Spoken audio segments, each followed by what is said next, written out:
Doctor, y trumpista. Gracias por estar aquí. Muy contento de estar aquí.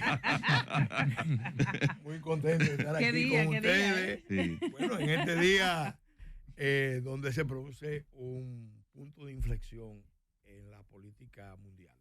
Que lo que acaba de pasar en Estados Unidos va a tener implicaciones en el orden mundial, en muchos de los escenarios de conflicto que están en desarrollo.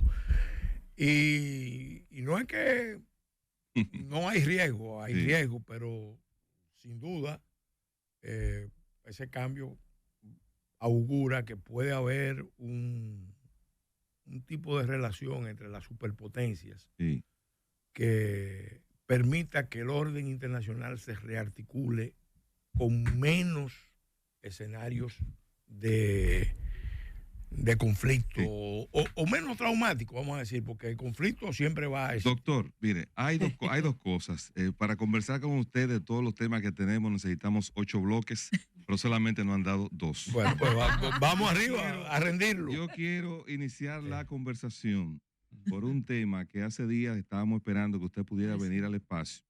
A propósito de la firma del acuerdo que hizo el gobierno dominicano con Países Bajos, que el señor canciller de la República entiende que todo aquel que no interpreta de manera adecuada y desconoce o no reconoce o reconoce la existencia de la ley 6607, el señor canciller entiende que no sabe de lo que están hablando. Entonces, por eso hemos querido invitarlo a usted aquí para que nos pueda ilustrar y entonces explicarnos qué es lo que ha pasado, que el Estado Dominicano, el canciller ha firmado un acuerdo que él entiende que basándose en la equidad y no en la equidistancia, ¿verdad? Él plantea la equidistancia en vez de la equidad. Entonces, que nos ellos dicen ese que contexto. Es equivalente. ¿Es equivalente? Miren, este es un tema muy especializado. Es muy especializado. Y hay una cosa buena de este debate, y es que por primera vez en mucho tiempo, el pueblo dominicano ve un debate sobre las cuestiones marítimas, y si este debate se prolonga mucho, probablemente en un año todos los dominicanos vamos a ser especialistas en asuntos del mar. Por lo menos vamos a tener un diplomado, y eso es bueno. Eso es bueno. Yo he sido profesor de Derecho Internacional del Mar en Ucamaima por varios años. Fui el que dio apertura a la cátedra. También fui presidente de la Comisión de Asuntos del Mar del Congreso Nacional, que se formó precisamente a propuesta de nuestro bloque, porque una nación como la nuestra tiene que tener una visión de mar, y no hay un departamento del Estado exclusivo, un ministerio, sino que el mar interesa a muchos sectores. Toca todo. Y por eso planteamos la creación de... Fui también el proponente de la ley del límite marítimo, que superó un estatuto ignominioso que nos impusieron las potencias después de la conferencia de Santo Domingo en 1972. En el 75 se modificó la ley, y esa ley se modificó ya muchos años después, 20 años después,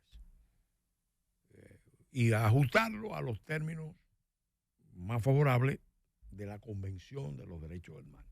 También logramos algo muy importante en el Congreso, que fue que finalmente la Cancillería mandara la Convemar, que se había firmado en el 83, la embajadora Rosa Campillo, el embajador Aladio Quinipín, pero que todavía en el 2000 no se había mandado al Congreso. Eso no es casual. Eso no es casual. Eso pasó porque había intereses de que República Dominicana no estuviera dentro de la convención.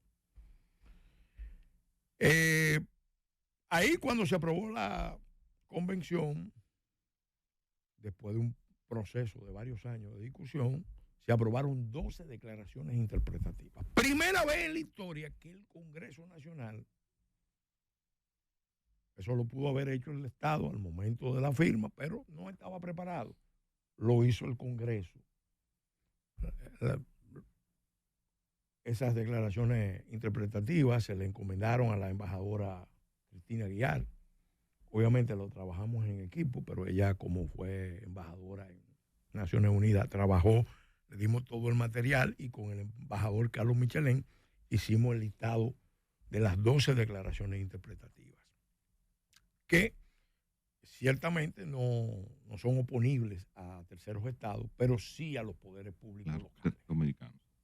Los poderes públicos locales no pueden ni desconocer la ley, ni desconocer las declaraciones interpretativas. También, cuando se discutió la reforma constitucional, a mí me tocó trabajar todo lo que tenía que ver con mal. Todas las menciones que están en la Constitución que tienen que ver con mal fueron propuestas nuestras en la Comisión de Juristas y en la Comisión de Asambleístas.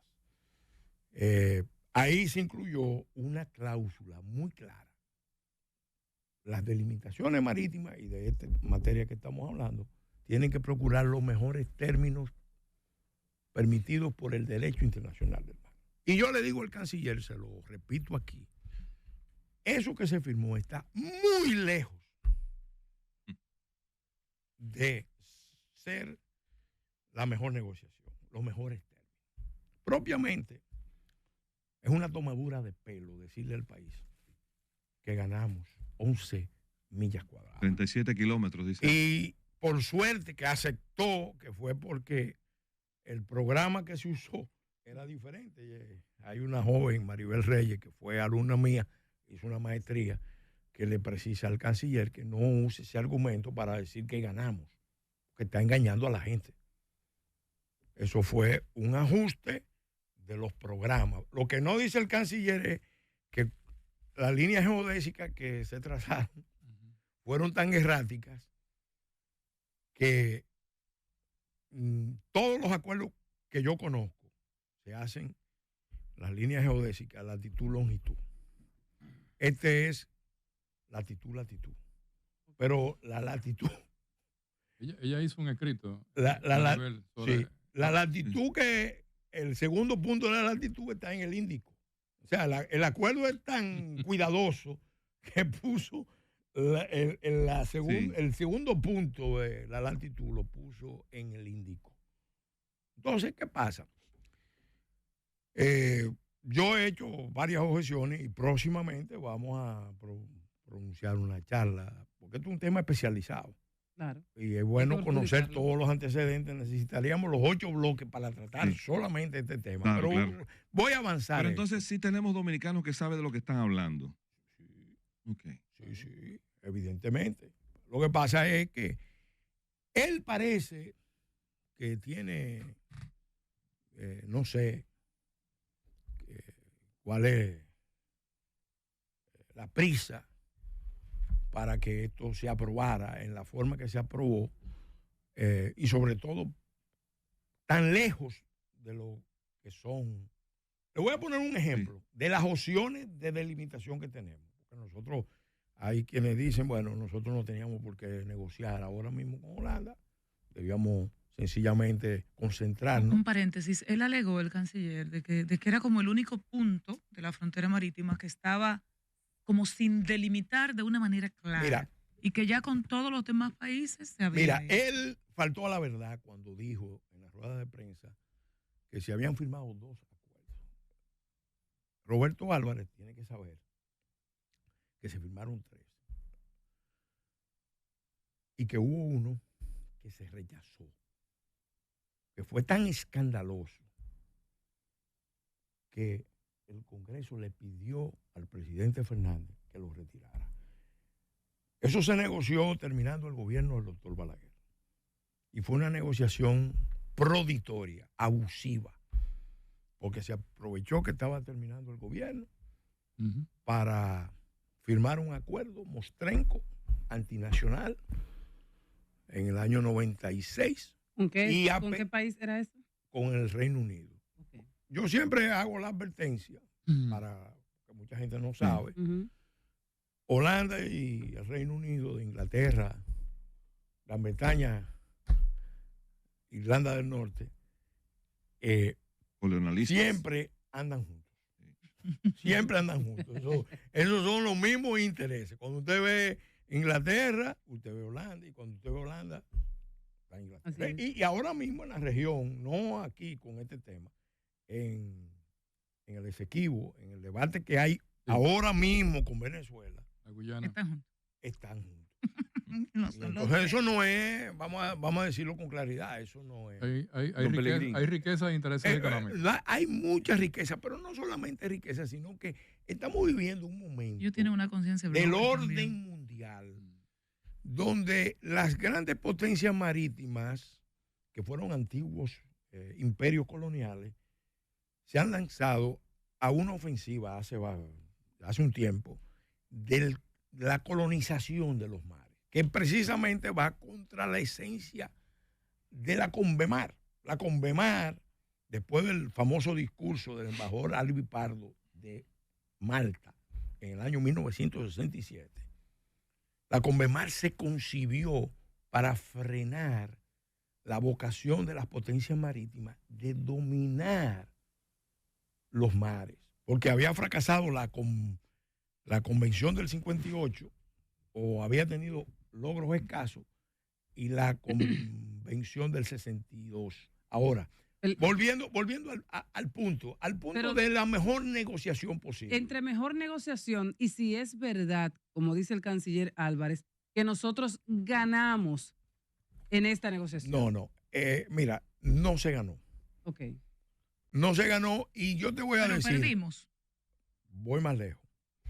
Nosotros comprometimos la política de soberanía que el Estado Dominicano estaba impulsando desde que rechazó aquel convenio con Inglaterra. Porque, ¿cuál fue el argumento principal que se usó en esa ocasión? Y yo estaba en el Congreso ya, cuando el embajador, en ese momento no era embajador, era un funcionario del INDRI, que hace la denuncia pública, después de haberla hecho en las instancias privadas. Y no le hicieron caso. Entonces, ¿qué vino? Vino el involucramiento de la opinión pública. Hasta don Juan Bosch se pronunció. Yo puedo decir que el acuerdo técnicamente está por debajo incluso de nuestros propios estándares, porque de los 3 acuerdos hubo uno vergonzoso que se rechazó, pero hubo uno primero que se firmó con Colombia, que es precisamente... ¿Y con Venezuela? No, el que se firmó con Colombia es diferente al de Venezuela, porque estableció una zona de aprovechamiento conjunto, que es lo que recomienda la Convemar en el artículo 123 de la Convemar. Los estados en mares semicerrados o cerrados deben procurar fórmulas de cooperación para la gestión de los espacios marítimos. Doctor. Entonces, ¿qué hizo la Cancillería? Se fue a un acuerdo de equidistancia comprometiendo, desconociendo las declaraciones interpretativas, desconociendo los precedentes, desconociendo también cuáles son los intereses que están ahí, o desconociendo no, ellos lo saben perfectamente, porque el canciller fue a una charla que yo di sobre ese tema cuando él no era canciller. Bueno. Y yo hablé con lujo de detalle, no solamente de ese acuerdo que se rechazó en el 96, sino de 2 acuerdos más que se rechazaron con el Reino Unido, y de un boicot que hizo la Cancillería a una convocatoria de delimitaciones marítimas. De acuerdo al Pacto de Naciones Unidas que delimita el derecho de mar por territorio, cada país tiene 12 millas náuticas, que es como de mar libre, pero... De mar territorial. Es como el territorio del país. Pero que este territorio no tiene que ver con la soberanía per se de las 200 millas náuticas que establece el territorio de la República Dominicana como soberanía donde nadie puede tocar. Fíjate. Y permítame para el contexto, y los dominicanos, usted lo decía ahorita, no entienden mucho el tema porque es especializado.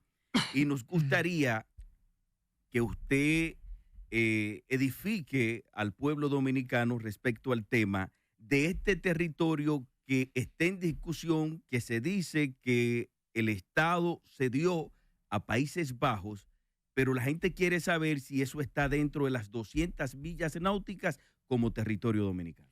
Mira, vamos a explicar un poco la noción de las diferentes prerrogativas que un Estado ribereño puede ejercer sobre el mar contiguo, el mar que baña sus costas.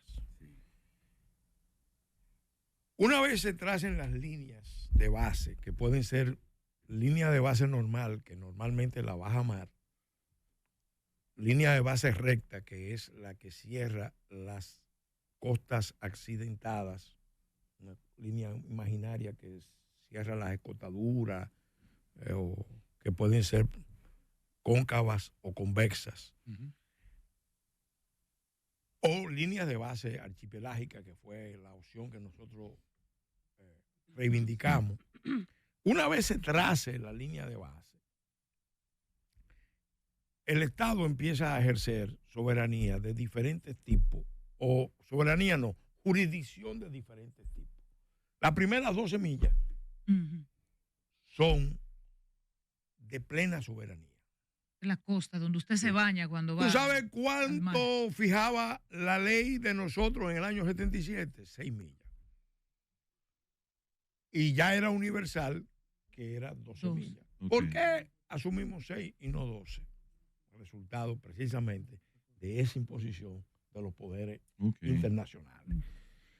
Eso lo ajustamos con la ley de límite. 12. Nos llevamos a 12. Incluso Haití, un día después que nosotros declaramos 6, declaró 12. Oigan. Aprovecharon ahí la oportunidad. No, ellos lo hicieron bien. Ellos lo hicieron bien. Sí.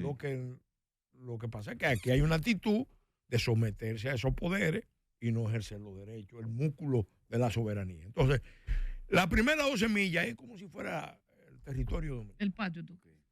Ahí, en la ley del límite marítimo, ganamos. Luego, desde la línea de base. Donde terminan esos 12 kilómetros. Sí, está. Millas. 12 millas más de zona contigua. Es decir, un espacio. La de amortiguamiento. No, ese es un espacio donde el Estado ejerce ciertas facultades de fiscalización. Por ejemplo, si va un barco, para poner un ejemplo, en la milla 17. Yo puedo fiscalizar. Yo puedo fiscalizarlo porque sospecho, tengo la información de que hay un contrabando. Entonces, eso son prerrogativas de policía. Okay. Entonces, desde la misma línea de base del mar territorial, los estados tienen derecho a 200 millas hacia adentro, hacia el alta mar, hacia afuera. Sí. Y eso es otro nivel donde ejerce el derecho de explotación económica. Hay petróleo ahí. De los recursos vivos y no vivos. No vivo, okay. En la columna de agua suprayacente al suelo marino y en el subsuelo marino. Pero además, el Estado no solamente tiene derechos, tiene obligaciones con esa zona. El Estado también, el Estado ribereño, puede llegar a tener derecho hasta 360 millas si logra demostrar, y ese sí es un cálculo sumamente sofisticado, que no lo entiende fácilmente cualquier persona, que su plataforma continental le permite, conforme a la cláusula de Naciones Unidas, llevarlo hasta 360 millas. Sí, de las 200 pueden sumar 100. Puede llegar, dependiendo de la plataforma. Que ningún país puede tener más de 200, dice el canciller. Eso es zona económica exclusiva. Pero yo estoy hablando de otra categoría que es exclusivamente a los recursos del subsuelo marino, que están en plataforma continental. Una de las tareas pendientes que ordenaron las declaraciones interpretativas, que no se han hecho, es hacer las pruebas para ver en cuáles de nuestras áreas hay posibilidades de ir más allá de las 200 millas. Claro, eso es el derecho primario que tiene todo Estado. Si tú tienes Estado ribereño al frente y no llega a las 200 millas, entonces se impone un acuerdo de delimitación. Por eso se manda en la Constitución, se manda en la convención que se ratificó, se delimita el poder de negociación en las declaraciones interpretativas y en la misma ley de límite marítimo y que declara a la República Dominicana Estado archipelágico, se ordena, se manifiesta la voluntad de negociar zona económica exclusiva con los países que están pendientes de delimitarse. ¿Cuáles eran esos países? Holanda, Reino de los Países Bajos, Estados Unidos, Puerto Rico, Inglaterra, Turcas y Caicos, y Haití, tanto en el norte como en el sur, la frontera marítima con Haití. Entonces, esa es la delimitación. Ahora, la pregunta concreta. Miren, el canciller está tratando de tomarle el pelo al país porque está diciendo que ganamos. Y la verdad es que usar esa fórmula, una fórmula engañosa, que ya lo ha dicho la joven Maribel Reyes, porque lo único que se pudo, que él mismo lo dijo, porque él lo dijo también, hay que ser justo, no fue que ellos se lo ganaron en las negociaciones, sino que el programa que usaron mejoró el cálculo, pero hay quienes dicen que no, que ya eso estaba incluido. Ahora, lo que él no dice es que la línea geodésica, repito, que fijaron es una vergüenza impresentable, como lo ha demostrado el licenciado en Ciencias Navales, Amílcar Carrasco. Ahora, ¿cuál es el tema medular? ¿Podríamos nosotros hacer mejor negociación con esa? Yo le acabo de decir que hay varias opciones.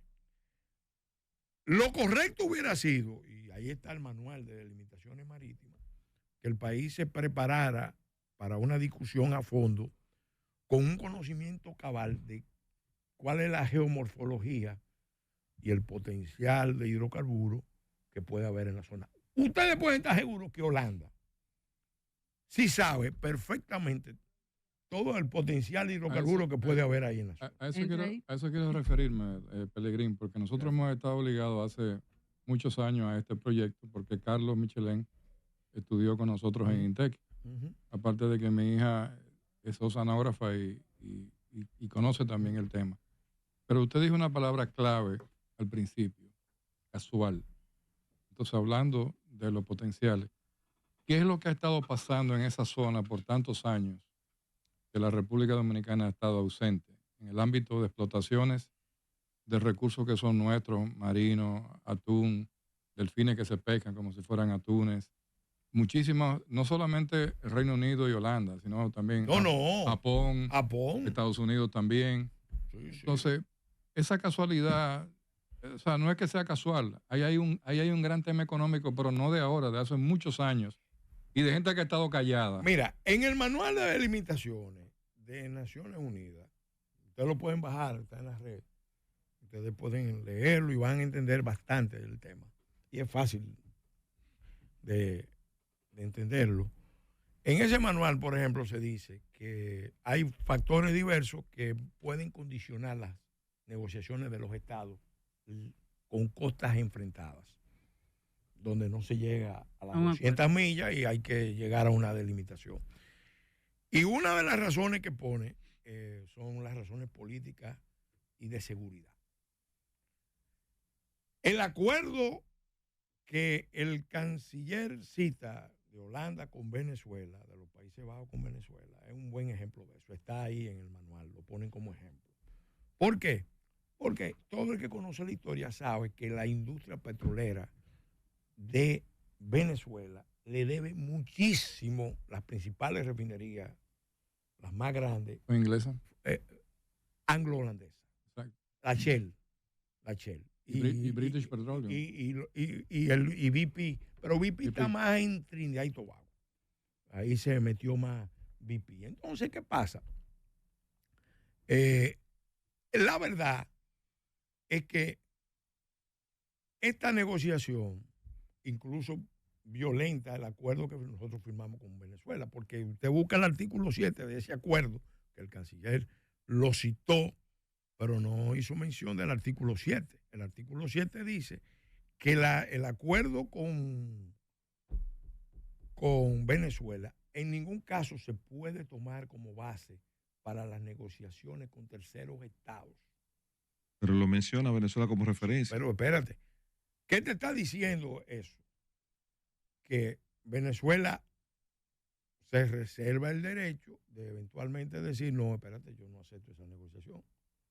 Porque ahí propiamente lo que hay es un trifimio, como pasó con Colombia.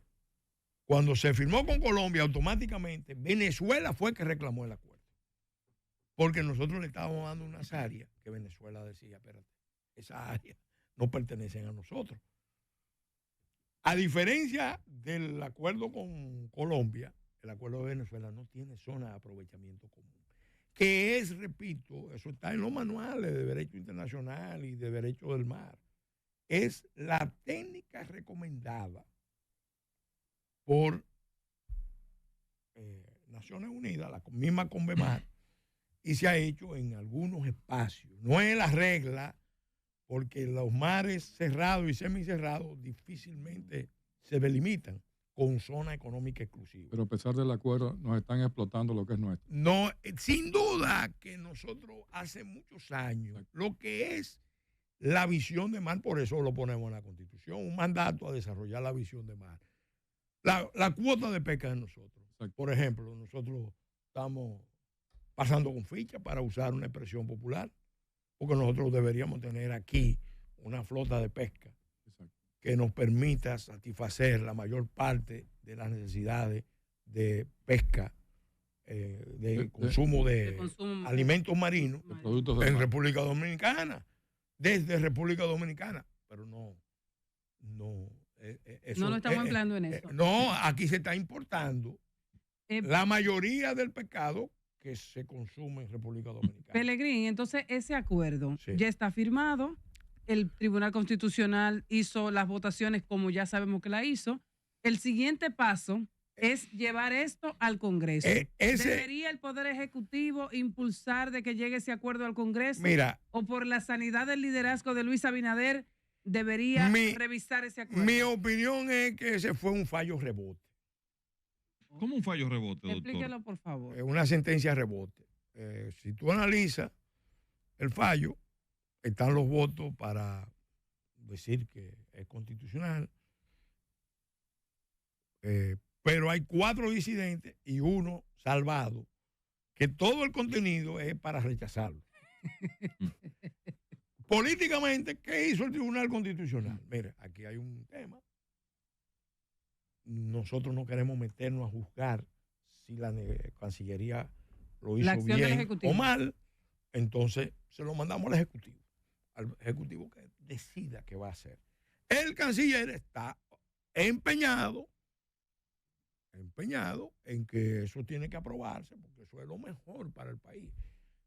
11 millas en la frontera. Óigame, el que sabe lo que está en juego. Ellos pusieron una cláusula, el artículo 3. Sí. Ese artículo 3 dentro del acuerdo es el equivalente al artículo 7 del acuerdo de Venezuela con Holanda.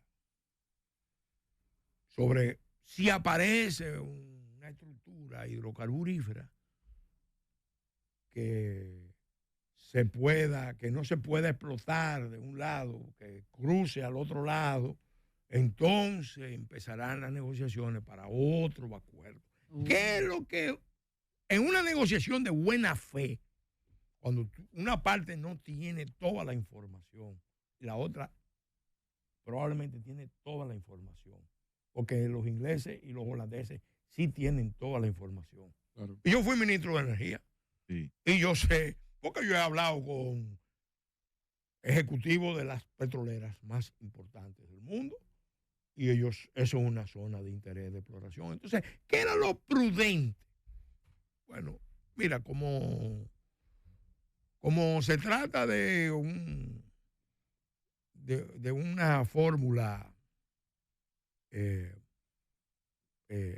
eventual, vamos a darle concreción. Eso lo recomiendan los manuales, el manual de Naciones Unidas. Y vamos a trazar una coordenada de lo que es una zona de aprovechamiento conjunto.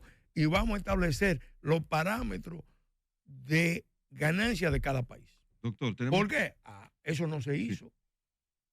Ahora, hay otras consideraciones, mira, que tienen que ver con el tema de la condición de esas islas. Esas islas son 3 islas en un lado y 3 islas en otro. Pero las que tienen que ver con nosotros, le acomodaron a la vista lo que estamos viendo de los métodos de línea que usaron, le acomodaron a ellos la oportunidad, la oportunidad de hacer una especie de medición como si eso fuera un archipiélago de Estado. Eso no es un archipiélago de Estado. Porque cuando delimitaron con Venezuela, no delimitaron como archipiélago de Estado. ¿Qué hicieron ellos? Cada isla tenía su zona, sus áreas específicas. ¿Y por qué lo hicieron? Porque Aruba ya había declarado un proceso que apuntaba a la independencia en el año 1996 que no se ha concretado. Y no se ha concretado por razones geopolíticas. Ahora por la Super 7.